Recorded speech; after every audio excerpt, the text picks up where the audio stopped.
오늘 허락하신 하나님의 말씀 읽겠습니다. 창세기 16장 6절에서 16절 말씀입니다.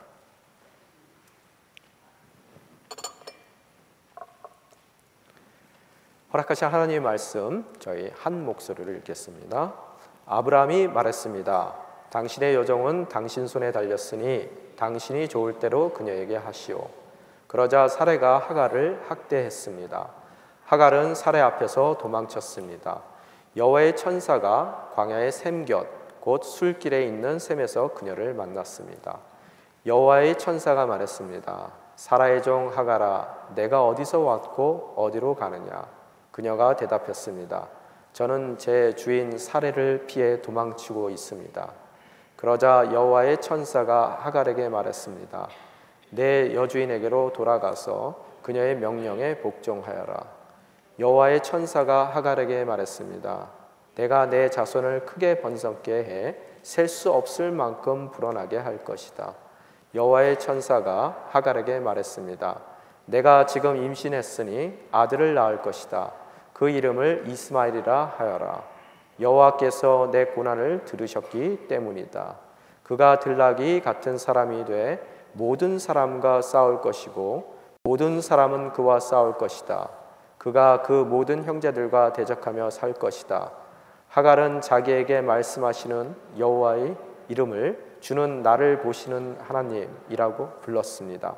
내가 어떻게 여기서 나를 보시는 하나님을 뵐 수 있었단 말인가 라고 말했기 때문입니다. 그래서 그 샘은 부엘라 헤로이라 불리게 됐습니다. 지금도 그 샘은 가데스와 베렛 사이에 있습니다. 이렇게 해서 하갈은 아브라함의 아들을 낳았습니다. 아브라함은 하갈이 낳은 아들에게 이스마엘이라는 이름을 지어 주었습니다. 하갈이 아브라함에게 이스마엘을 낳아 주었을 때 아브라함은 86세였습니다. 아멘. 계속해서 저희가 창세기 말씀을 공부를 하고 있습니다. 근데 오늘은 여러분이 보시다시피 하갈이라는 이름이 굉장히 크게 나타났죠. 자막에도요. 하갈에 대해서 좀 포커스를 맞춰보려고 그래요. 보통 우리가 보게 되면은 오늘 조금 죄송합니다. 예, 좀 앞으로 빼보겠습니다. 좀 잡음이 덜 할까? 예. 안 되겠나요?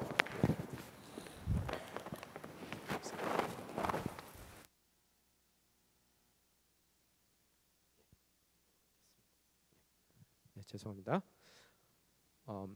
보통 포스트모던 가운데서 가장 많이 일어나는 일 중에 하나가 뭐냐 하면 조금 뒤집어 읽기 이야기를 많이 하는 편입니다. 그 이야기는 뭐냐 하면 흥부와 놀부 이야기 가운데서도 놀부 중심적인 관점으로 이야기를 재해석하는 그런 재미를 더해주는 그런 저희들의 그 흐름 자체가 있는 것 같아요. 사실 그까지 갈 거는 아니고요. 오늘 아브라함과 그 사라의 이야기, 그들이 중심대에서 벌어지고 있는 그런 역사의 드라마 가운데에서 그들의 영웅적인 모습 가운데 또 믿음의 조상으로서의 그들의 삶 가운데 너무나 하이라이트를 받는 그 두 사람의 조명 가운데에서 가려진 한 사람의 이야기를 저희가 좀 들여다 보려고 합니다. 보통 보면은 우리가 생활을 할 때 성경 말씀을 읽어가면서 성경을 우리들이 묵상할 때 항상 우리가 오류를 범하는 것 중에 하나가 뭐냐 하면은 좋은 편 우리 편이에요. 그래서 항상 가장 멋진 사람 모습에다가 저를 이렇게 투사를 해서 그 사람이 꼭 나인 양 생각을 하고 또 그 사람을 인생을 통해서 내가 더욱 훌륭한 삶을 살아야 되겠다라는 그런 관점을 갖게 되는데 그것도 물론 좋은 관점입니다. 그렇지만 목사로서 항상 말씀을 읽을 때마다 느끼는 것 중에 하나가 뭐냐 하면은 좋은 편 우리 편이기보다는 항상 나쁜 편 우리 편이 되더라고요. 그래서 이전에도 제가 여러분에게 다윗과 골리앗에 대한 이야기를 제가 수요 예배 시간에 한번 말씀드리면서 항상 우리는 다윗의 위대한 모습 가운데 믿음 가운데 정말로 그 전장의 담대한 모습으로 나아가는 다윗의 모습에 자꾸 우리 모습을 투사하는 모습이 있지만 진정으로 우리가 더 많은 레슨을 배우는 것은 골리앗의 모습 가운데에서 우리가 더 많은 우리 실제적인 우리의 삶 가운데 필요한 그런 진리들을 깨달을 수 있게 됐다라고 한번 설교를 말씀드린 적이 있습니다. 항상 이렇듯 우리 자체에 많은 죄악이 있고 우리 모습이 늘 가만히 내버려 두기만 하면 하나님께로부터 멀어질 수밖에 없는 삶을 살 수밖에 없는 우리의 그런 죄악된 모습 가운데서 우리가 늘 더 공통점으로 찾는 대상들은 이렇듯 반대쪽에 있는 사람들 모습 가운데서 우리에게 정말로 핸드온 그런 티칭, 정말로 직접적으로 다가오는 그런 레슨들을 저희들이 배울 수 있다는 것을 오늘도 하갈 이야기 통해서 조금 우리들이 나누어 보고 싶은 그런 마음이 있습니다. 여러분, 하나님께서 인류의 대역사의 드라마를 연출하고 계세요. 그죠? 그 연출 가운데서 정말로 아브라함이라는 한 사람은 너무나 멋진 사람입니다. 그래서 그를 우리는 믿음의 아버지, 믿음의 조상이라고 부르더라는 거예요. 본토와 아비집을 떠나라는 그런 하나님의 무작정적인 명령을 그는 순종하며 떠나는 믿음을 실천했던 사람이고, 또한 그 인생 가운데에서 잠시의 연약함 때문에 흔들리는 순간들은 있었지만 늘 그 삶 가운데 기다림의 믿음이 무엇인지를 그의 실천적인 삶 가운데에서 우리에게 보여준 그런 인물이라는 거예요. 또한 그의 연약한 모습 가운데서 가끔 비겁한 남편으로서의 모습도 보여주기는 하지만 또 롯과의 관계 가운데서는 정말로 그 갈등 가운데서 통 크게 양보하는 그런 하나님의 정말 약속의 대상으로서의 그런 멋진 모습들도 보여주기도 했고, 또한 롯이 그돌로 오멜이라는 그런 그 당시에 패권자의 그런 연합군에게 끌려갈 때, 포로로 끌려갈 때 318명밖에 안 되는 가솔들을 이끌고 정말 그들을 정말 용맹스럽게 쫓아가서 롯과 그 가족들을 구해내는 그런 영웅적인 모습도 그 인생 가운데 우리에게 보여주더라는 거예요. 너무 멋진 하나님의 그 드라마의 가장 멋진 주인공의 역할을 하고 있더라는 거예요. 또한 그 아브라함을 바라봤을 때 우리가 또한 항상 놓치지 않는 그런 영웅 뒤에 있는 또 멋진 사람이 하나 있죠. 그의 아내 사레라는 거예요. 사라의 이야기 또한 너무 멋진 주인공 여배우와 같은 그런 아주 고급스러운 모습을 우리가 바라볼 수가 있게 되더라는 거예요. 사라 하면 여러분 떠오르는 이미지가 뭡니까? 생각이 궁금한 점이 뭐예요? 모르겠어요. 남자라서 그러는지 몰라도 얼마나 이쁘게 생겼는지를 정말 궁금해요. 그래서 천국에 가서 그걸 좀 확인을 해봐야 되겠다는 생각은 늘 갖고는 있지만요. 그래서 얼마나 아름답기에 65세의 나이에 바로가 반했을까. 또 그것뿐만 아니라 거의 90세가 됐을 때도 보면은 이 블레셋의 땅에 있을 때 아비멜렉이 또 아내로 얻기 위해서 그녀를 데려가는 모습을 바라볼 수 있게 되더라는 거예요. 너무나 멋진 영웅 옆에 너무나 멋진 여배우 주인공으로 사례가 서 있더라는 거예요. 그들의 그늘 가운데 가려진 하갈에 대해서 우리가 좀 초점을 맞춰봐야 될 필요가 있더라는 거예요. 오늘 이야기 통해서 여러분이 그 이스마엘의 사건 가운데서 얻을 수 있는 우리에게 주시는 하나님의 메시지, 레슨이 뭔가. 하갈의 모습을 좀 살펴보게 되면은 하갈이 16장 1절에 보면은 그가 어디 출신이라고 써 있습니까? 16장 1절에요. 예, 애굽 출신이라고, 이집트 출신이라고 써 있어요. 그의 직업이 뭡니까? 예, 몸종이에요. 노예란 말이에요. 그의 배경을 바라보게 됐을 때 왜 애굽에서 출신의 몸종이라고 성경은 이야기하고 있는가? 12장으로 다시 돌아갔을 때 아브라함이 하나님께서 약속하신 그 가나안 땅에 처음 발을 디뎠을 때 우리는 그가 당면했던 그 가뭄의 사건을 기억을 합니다. 그 가뭄 때문에 아브라함은 불순종 가운데 애굽 땅으로 그의 거처를 옮기게 되는 것이죠. 거기서 일어나는 일이 아까 그 여배우의 미모 때문에 그 바울의 아내로 그 사라가 궁전으로 들어가는 일이 일어나고, 그 까맣게 그 사라가 아브라함의 아내라는 것을 누이 동생으로만 생각했던 바로는 그 결혼식이 합법적인 결혼식이라고 생각해서 굉장히 큰 지참금을 아브라함에게 허락하더라는 거예요. 성경에 보면은 여러 종류의 가축들도 주었지만 또 다수의 남녀의 하인들을 준 것을 우리는 기억합니다. 그 후 하나님께서 친히 간섭을 해주셔서, 개입을 해주셔서 바로에게 시집 갈 뻔한 우리 사라를 구해내주고, 또 겁에 질린 바로는 빨리 그들이 그 애굽 땅에서 나가기를 원했을 때 지참금으로 줬던 그 모든 것들을 다시 돌려받지 않고 그대로 줘서 보내는 그 모습을 우리는 읽었습니다. 12장에서요. 바로 그때 쫓아나온 그 하인 중에, 지참금을 받았던 하인 중에 한 명이 아닐까라는 그런 추측을 하게 됩니다.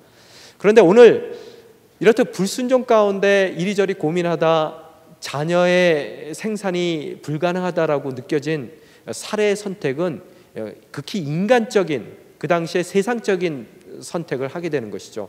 함무라비 법전을 보더라도 당시에 이렇듯 정부인이 아이를 못 낳았을 때 시바지를 드리는 그런 경우들이 이 합법적인 것이라고 표현되어 있는 모습들을 바라볼 수가 있습니다.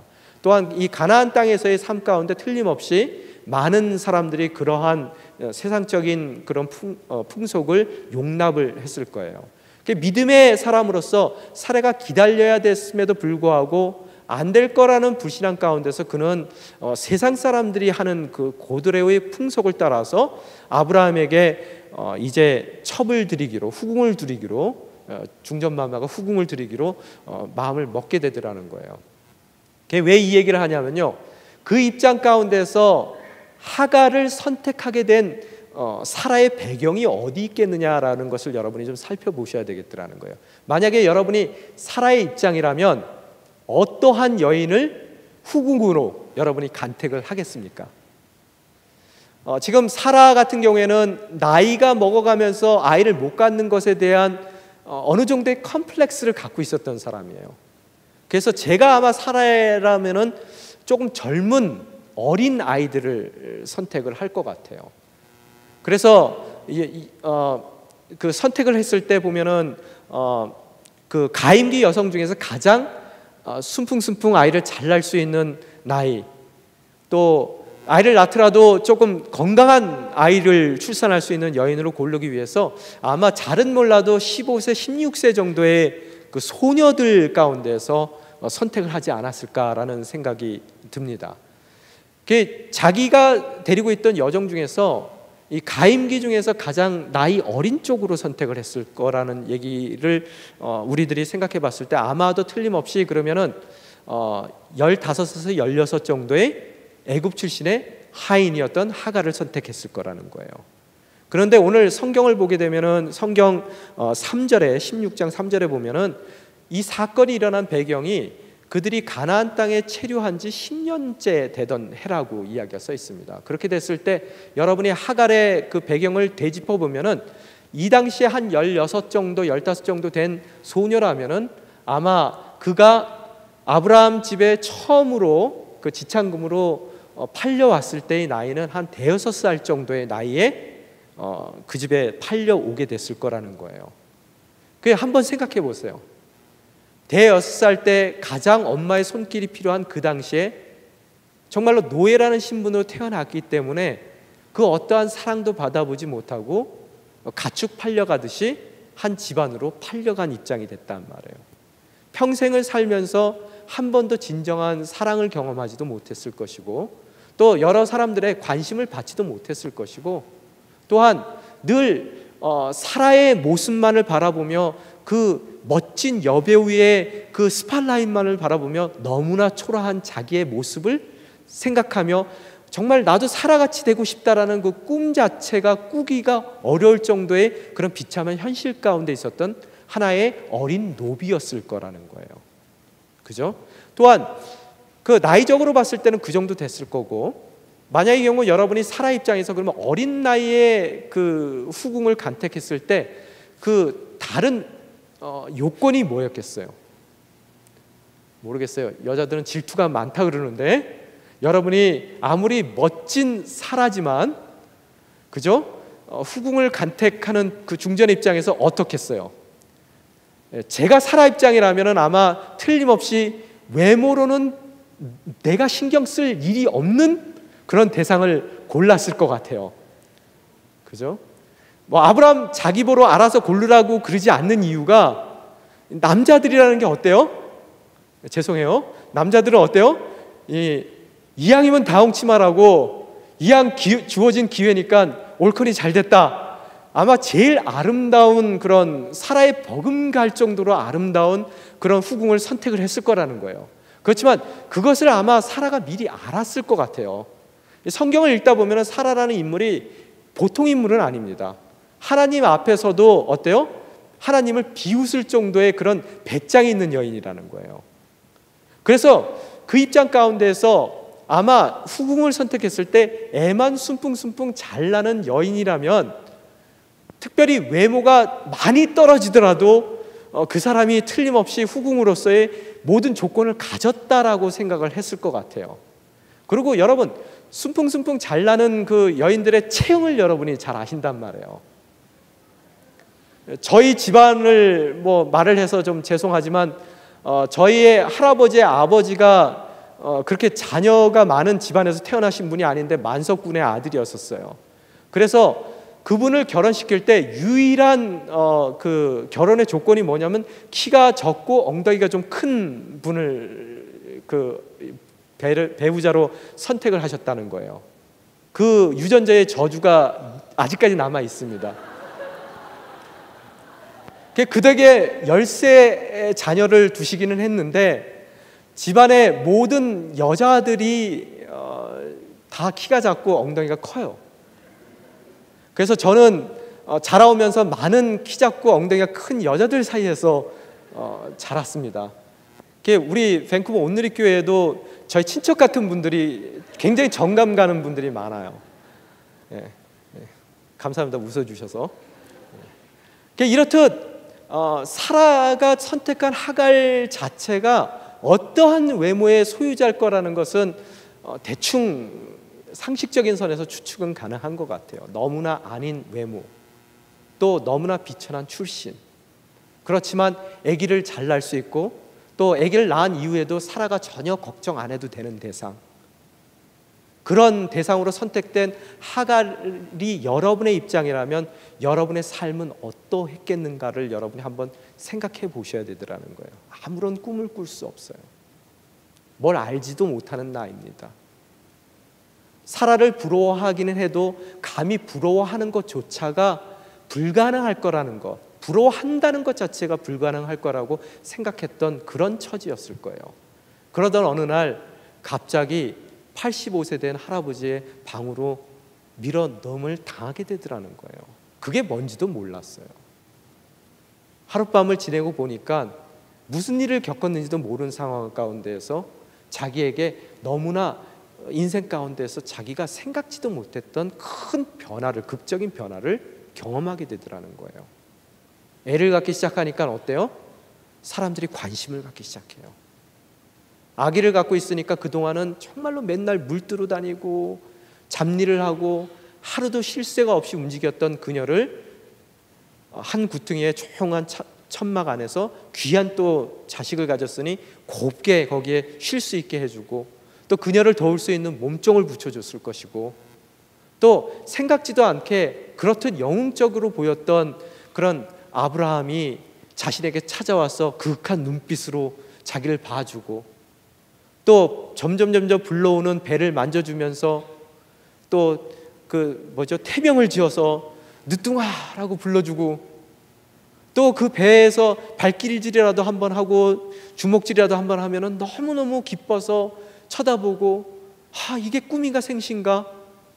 내가 상상치도 못했던 삶이 이제는 가능해질 수도 있겠다. 너무나 부러웠었고 너무나 큰 조명을 받았던 엄청난 그런 사례와 같은 인생이 행여 될 수도 있지 않을까? 물론 미묘에 대해서는 65세하고 나이가 잽이 안 되지만, 그래도 그녀는 아기가 없잖아. 행여 나 또한 그 비슷한 스팟라이트를 받는 그런 드라마의 주인공으로서의 삶을 한번 멋지게 살아볼 수는 있지 않을까라는 아마 기대감에 찼던 것 같아요. 사람들이 극적인 변화를 겪었을 때, 신분 상승을 극적으로 했을 때 보면 항상 자기 본질을 잃게 되는 것이 사람의 마음이거든요. 그런 마음 가운데서 오늘 앞 성경 읽은 성경 앞쪽에 보면은 뭐라고 써 있냐면은 4절에 보면은 하갈은 자기 여주인을 업신여겼다라는 이야기가 나와요. 그러고 나서 또 5절에 보면은 뭐라고 써 있냐면은 사레가 아브람을 쫓아가서 통곡하면서 그 하갈이 그녀가 임신했다고 사라인 나를 멸시했다라고 남편에게 울부짖는 그런 모습들을 바라볼 수 있습니다. 그게 아마 그러한 삶의 극적인 변화가 아마 조금 사레에게 상처를 줄 수 있을 법한 그런 멸시받고 업신여겼다라는 그런 표현으로 받아들일 만한 일도 가능했을 것 같아요. 그런데 또 이 얘기를 곰곰이 읽어보면서 생각하기에 감히 16살짜리 하갈이 65세 미모의 사라에게 막 업신여기고 덤볐을까라는 생각은 들어요.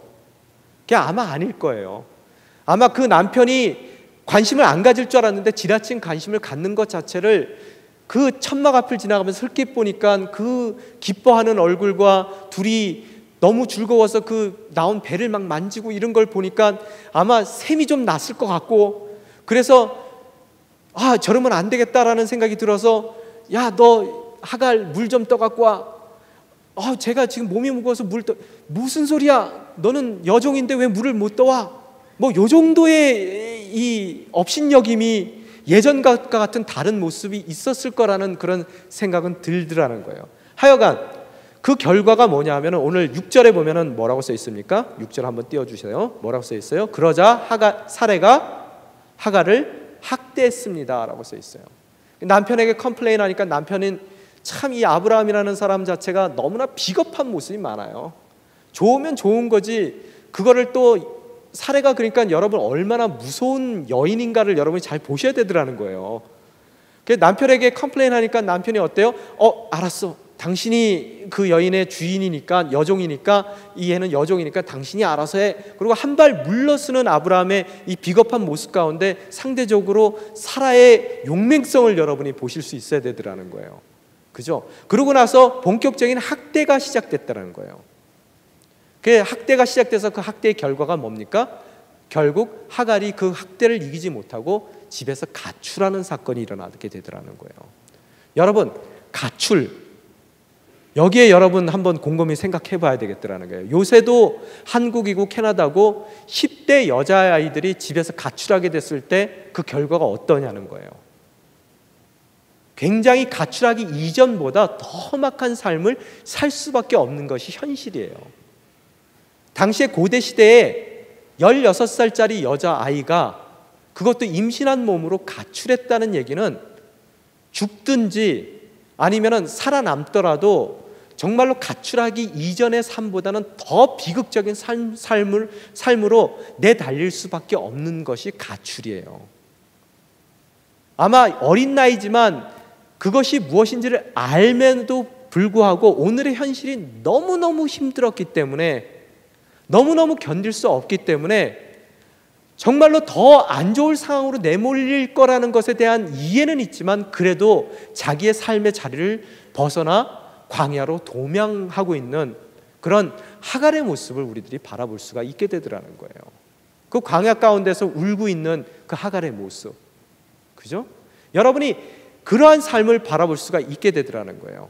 그 여러분 인생 가운데서도 늘 여러분이 정말로, 여러분도 때로는 여러분 인생 가운데 내가 여기서 물러나면 더 안 좋은 상황 가운데로 내가 내몰릴 수밖에 없다는 것을 뻔히 알면서도 오늘의 현실이 너무 힘들기 때문에 더 이상 거기서 버티지 못하고 물러날 때가 있더라는 거예요. 바로 오늘 하갈의 모습이 여러분의 그럴 때의 모습이라는 거예요. 그래서 그가 도착한 곳은 어디입니까? 광야 가운데서의 우물가에 도착해서 울고 있더라는 거예요. 울고 있는 그런 하갈에게 어떤 일이 일어납니까? 참 놀라운 일이 일어나더라는 거예요. 그 일이 뭡니까?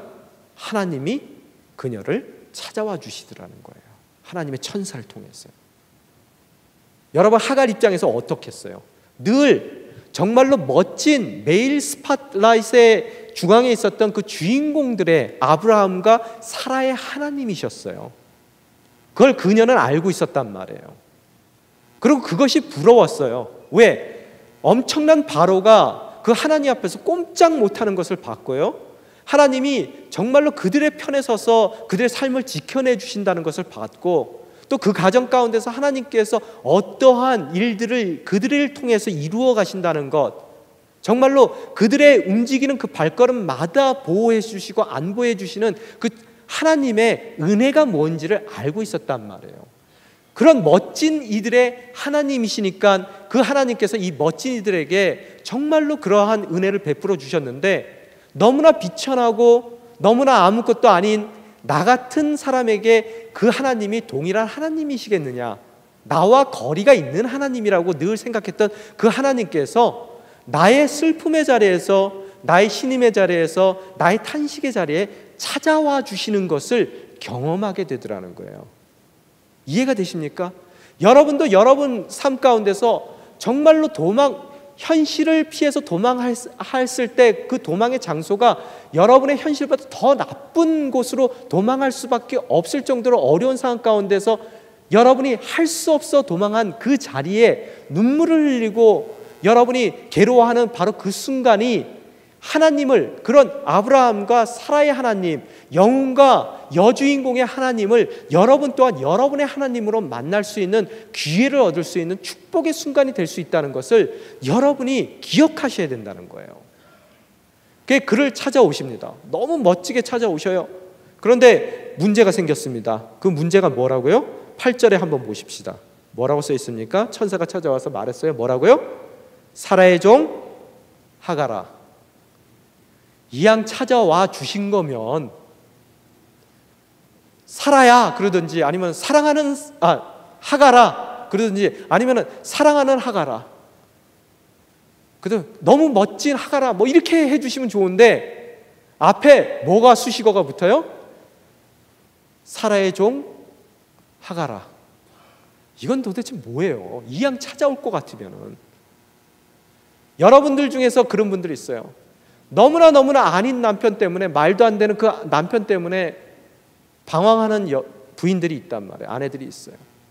또 때로는 너무너무 아닌 시부모 때문에 그 시집에서 나와서 방황하고 있는 사람들도 있어요.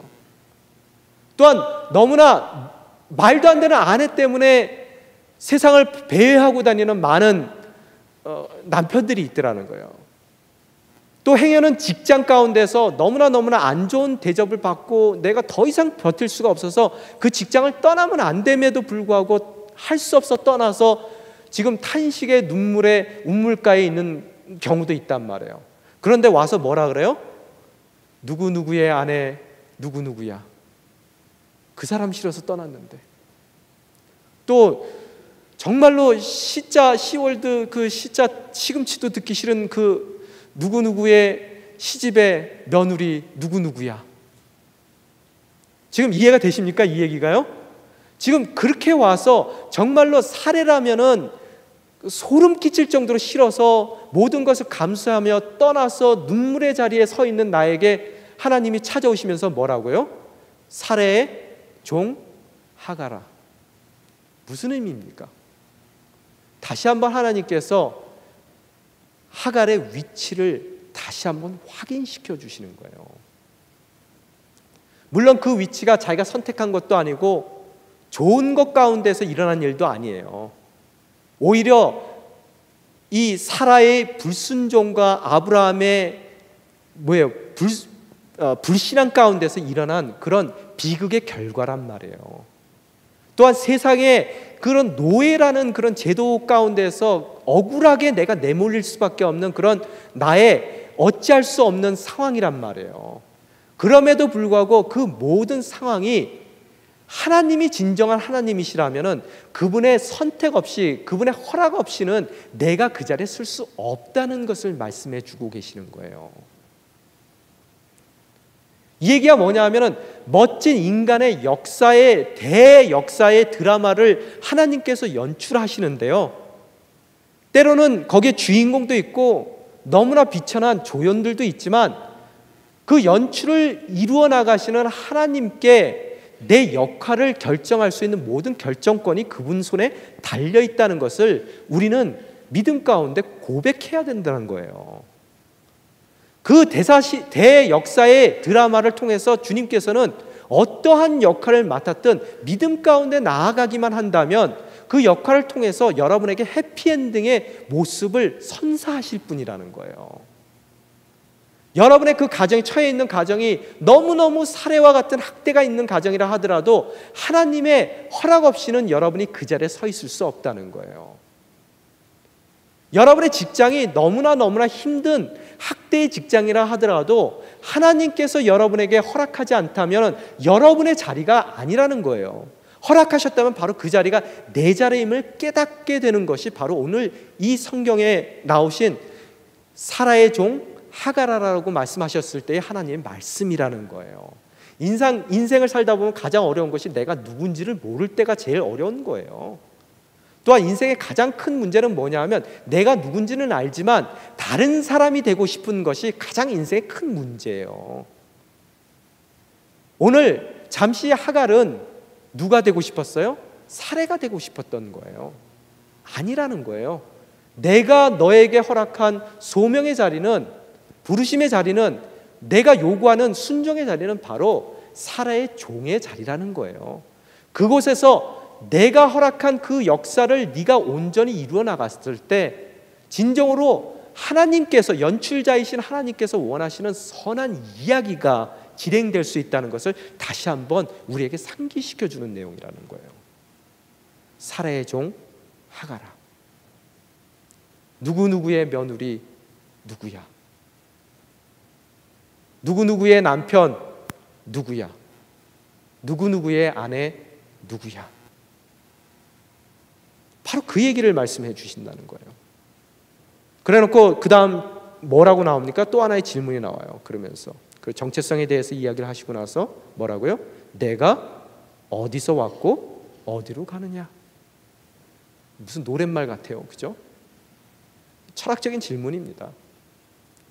네가 나에게 허락한 부르심의 자리에서 떠났을 때 너의 인생의 여정이 뭐냐는 거예요. 어디서 왔고 어디로 가려는 거냐? 소명 가운데 내가 머물렀을 때, 그 부르심 가운데, 요구함 가운데 머물렀을 때 하나님은 그 사람의 목적지와 온 것과 시작과 끝을 아시는 분이시라는 거예요. 그런데 그 소명의 자리에서 벗어났을 때 어떻다고요? 네가 도대체 어디서 와서 어디로 가기를 원하느냐라고 질문을 하시더라는 거예요. 그 질문 가운데서 뭐라 그래요? 오늘 질문 가운데 그녀가 대답했어요. 8절에 보면 뭐라고요? 저는 제 주인 사례를 피해 도망치고 있습니다. 여러분, 이 대답을 잘 찬찬히 보면은 지금 하나님의 질문은 뭐예요? From where? 어디로부터? To where? 어디로 가느냐? 두 가지 질문이 있습니다. 그런데 지금 하갈의 대답은 어떻습니까?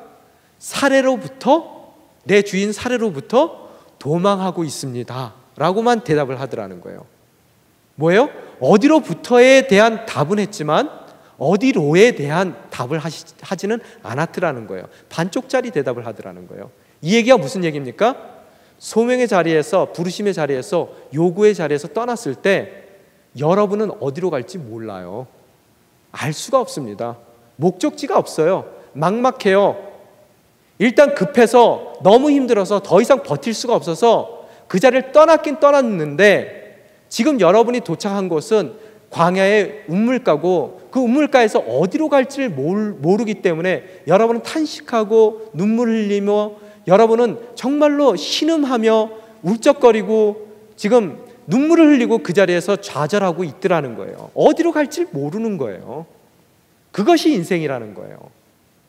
이렇듯 우리가 우리의 인생 가운데 정말로 피하지 말아야 될 것을 피하고 우리가 떠났을 때 바로 그 자리가 막막한 자리가 되는 것이고 그 막막한 자리 가운데서 하나님께서는 우리의 신음소리를, 작은 신음소리까지도 들어주시고 찾아와 주신다는 것을 여러분이 그 은혜를 오늘 이야기 가운데서 발견하게 되더라는 거예요. 하나님은 작은 신음도 넘기시지 않습니다. 여러분의 그 어떠한 탄식도 흘려보내시는 법이 없으신 분이에요.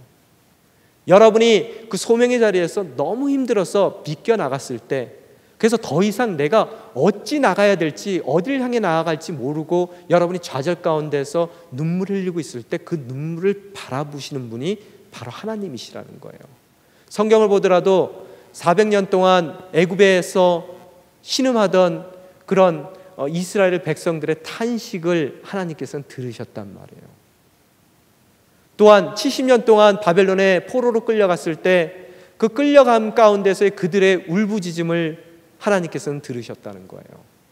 또한 신약 성경에서도 거지, 소경, 그 어떤 누구도 관심 안 갖는 바디메오가 예수님을 봤을 때 정말로 그가 처절하게 부르짖었던 다윗의 자손 예수여, 나를 불쌍히 여기소서, 나를 불쌍히 여기소서. 그 처절한 외침까지도 놓치지 않고 들으시는 분이 바로 우리 하나님이시라는 거예요.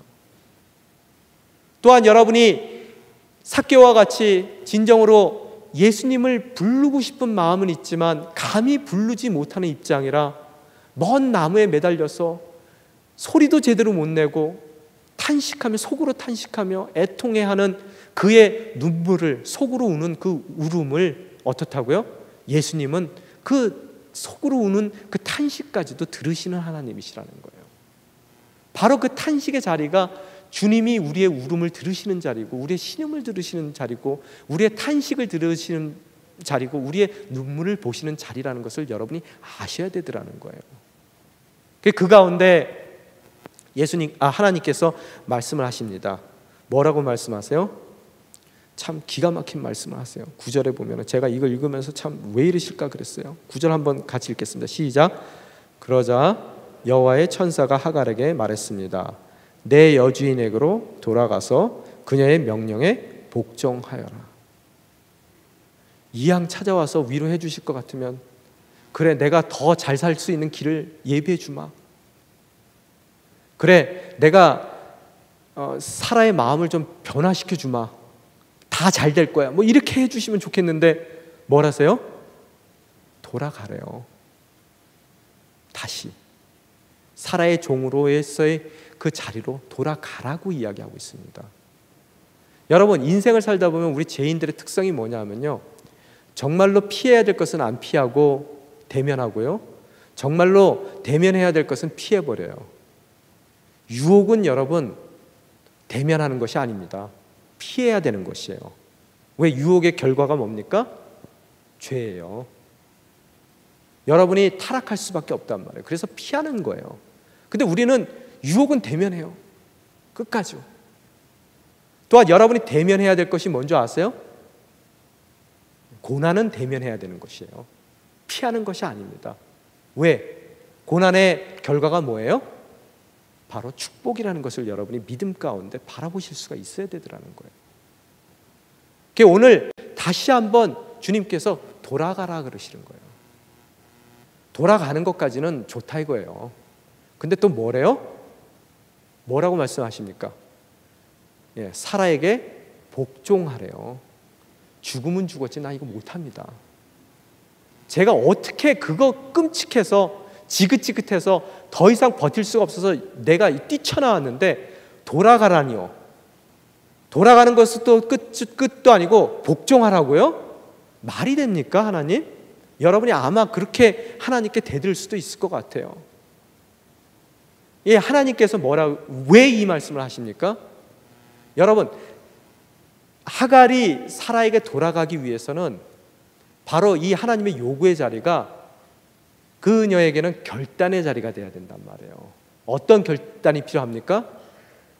자신이 변화되지 않고서는 도저히 돌아갈 수 없는 그런 자신의 변화에 대한 결단의 자리가 돼야 돼요. 그동안 내가 한 성격 했다면은 그 성격을 죽이기로 결단해야 되는 것이고요. 내가 만약의 경우 굉장히 자존심이 셌단 사람이라면은 그 자존심을 내려놓는 결단이 있어야 되는 것이고, 그동안 사라와의 관계 가운데서 내가 어려움을 겪었던 그 나의 모든 모습들이 변화되어야 된다는 결단이 없고서는 어떻다고요? 이 말씀에 순종할 수 있는 그 방법이 없는 그런 이 순종의 자리는 바로 결단의 자리라는 것을 여러분이 아셔야 된다는 거예요. 하나님께서는 그녀에게 요구를 하셨고 돌아가라, 또한 복종하라 라고 요구를 하시면서 바로 순종을 요구하는 순종의 자리가 됐고, 그 순종의 자리 가운데서 그녀가 그것이 순종의 자리가 되기 위해서는 그 자리가 자신의 변화에 대한 결단의 자리가 돼야 된다는 것을 너무나 잘 알고 있더라는 거예요. 여러분 인생 가운데서도 여러분이 정말로 피해왔단 말이에요.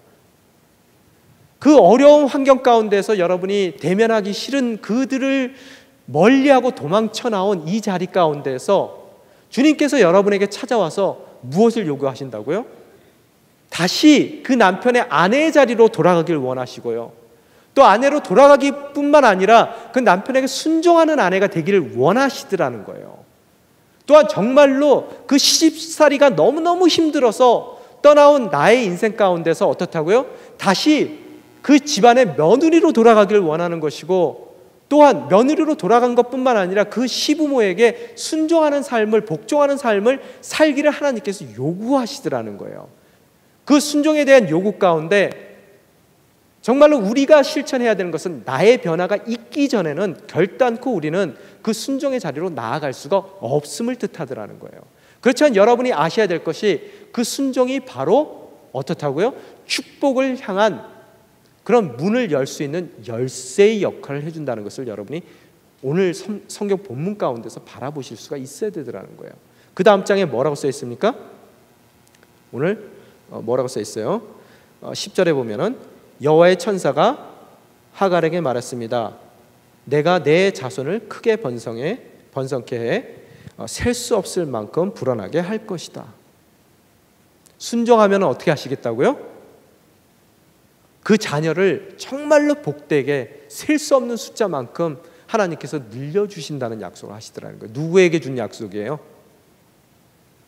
그죠? 아브라함 그 약속의 대상들에게 했던 그 약속을 비록 하갈이지만 하갈 약속의 대상은 아니었지만 그녀에게 약속을 베풀어 주시는 그 언약을 해주시는 그 언약의 은혜를 또한 허락해 주시더라는 거예요.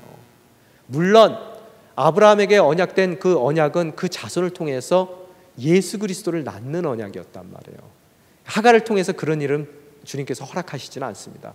그럼에도 불구하고 그거에 버금가는 멋진 언약을 주님께서 약속해 주시더라는 거예요. 축복을 약속해 주시더라는 거예요. 자, 오늘 본문의 말씀을 정리하도록 하겠습니다. 우리의 모습 가운데 많은 하갈의 모습이 있습니다. 너무나 비천해요. 너무나 내세울 것이 없습니다. 다른 이들을 봤을 때, 그들의 삶을 돌이켜봤을 때 너무나 스팟라이트를 받는 멋진 삶을 살았고, 그들의 삶 가운데 늘 하나님께서 그들의 삶을 준비해 주시는 그런 모습들을 우리들이 바라볼 수가 있습니다. 그것이 부럽다 하더라도 우리는 그 부러움조차도 느끼지 못하는 상황 가운데 있을 수도 있어요. 때로는 그들의 잘못으로 인해서 우리가 원하지 않는 자리에 억울한 모습으로 내몰리기도 합니다. 그 억울한 모습 가운데서 우리는 도망하는 그런 하갈의 모습과 같이 그 막막한 광야의 우물가에서 탄식하며 눈물을 흘릴 수도 있어요. 그렇지만 여러분이 아셔야 될 것이 바로 그 눈물의 자리가 사라의 하나님을 나의 하나님으로 만날 수 있는 은혜의 자리임을 여러분이 깨달으셔야 된다는 거예요. 그 만나주시는 하나님께서는 내가 원하는 것을 주시려는 것이 아니라 진정으로 그분께서 내 삶 가운데 채워줄 수 있는 풍성한 은혜를 부어주시기 위한 그분의 요구에 순종하기를 원하세요. 내가 사라의 종이 되기를 원치 않아서 도망왔지만 나의 위치를 다시 한번 세워주십니다. 내가 너 삶 가운데 원하는 것은 바로 이 자리다. 네가 이 자리를 꼭 지켜줘야 되겠다라고 하나님께서 말씀해 주시더라는 거예요. 다시 그 자리로 돌아가는 것 자체가 너무나 어렵습니다. 돌이킬 수 있다는 것이. 또한 돌이켜서 그곳에서 이전과 다른 복종하는 그런 모습, 진정으로 나의 모든 것을 내려놓고 하나님의 뜻을 이루어드리려는 나의 결단이 너무나 어렵더라는 거예요. 그러나 하나님께서는 그런 여러분의 결단을 요구하십니다. 그 하나님의 요구에 순종하며 나아갈 때 여러분의 그 순종의 삶은 여러분이 상상치도 못했던 축복의 문을 열 수 있는 열쇠라는 것을 여러분이 오늘 이 이야기를 통해서 깨달으실 수가 있어야 된다는 것. 오늘 이 시간 우리가 함께 기도하며 나아가길 원합니다.